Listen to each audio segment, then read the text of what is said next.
No English mouthing. So ASL over there. I'm gonna Make D's like this. And I'm opposite. And D's like this. Okay.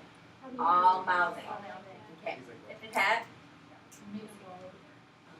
minimum mouthing. You're going ASL, ASL, ASL. Megan, All mouthing. all I'm mouthing. translating. You're transliterating. Full English sentences. Great. Space. Space. Use your space well. Marissa, All mouthing. all All mouthing something You're great. transliterating. All right. Keep in mind exactly what you're doing and what your goal is.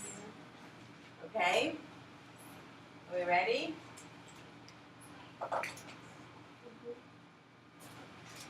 Rock and roll.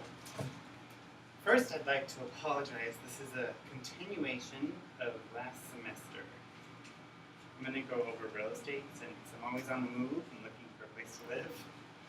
We'll talk about coming to Chicago in 2010. We were looking for rentals in Wicker Park. So we had contacted RentSmart and found an agent to take us to rentals. We got on a plane from Seattle. By the time we landed, all but 2 of them had rented. So it's like a 4-hour flight.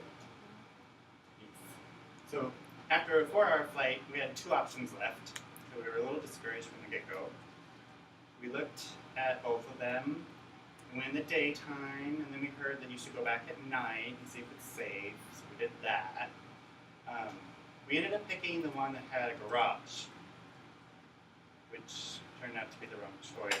Because later, it was really poor craftsmanship. It was in Wicker Park. It's a traditional 3-condo, Chicago-style condo building. I almost call it apartments because it's so poor quality. So that June, before we moved here in July, there was a massive storm. I don't know if you guys remember it, but it had thunder and lightning and flooding and trees falling down. And did so much damage to the unit that when we moved into it, we had to put buckets everywhere. So we had buckets all over the living room.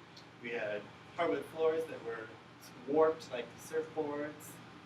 And the landlord just kind of was like, you'll see maintenance men, we'll get it fixed. So 4 months of sweaty, shirtless, gross, fat people running around the apartment, doing terrible things to the roof, making dust. It was terrible.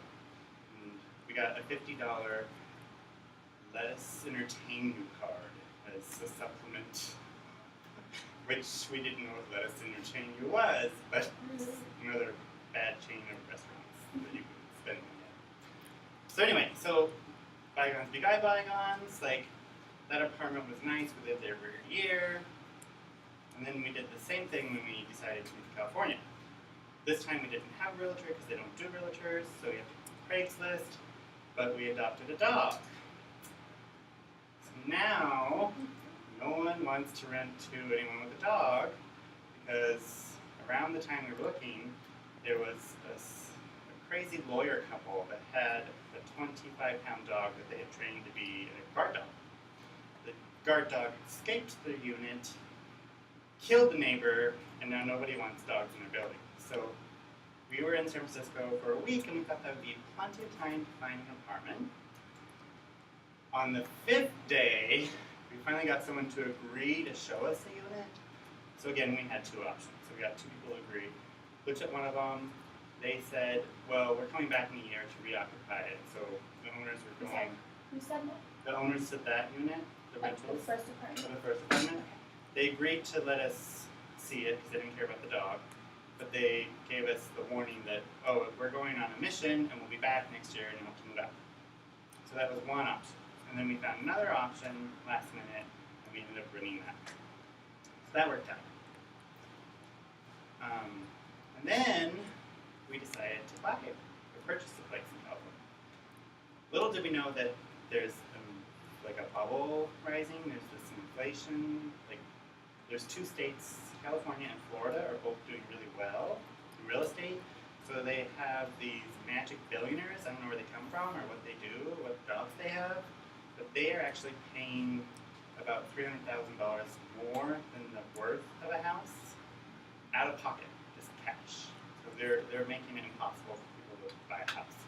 So we spent the last month and a half going to all these open houses. We've seen like maybe 100 homes. We don't even get used to it. We got used to not even getting excited about it because for every house there's about 10 bids.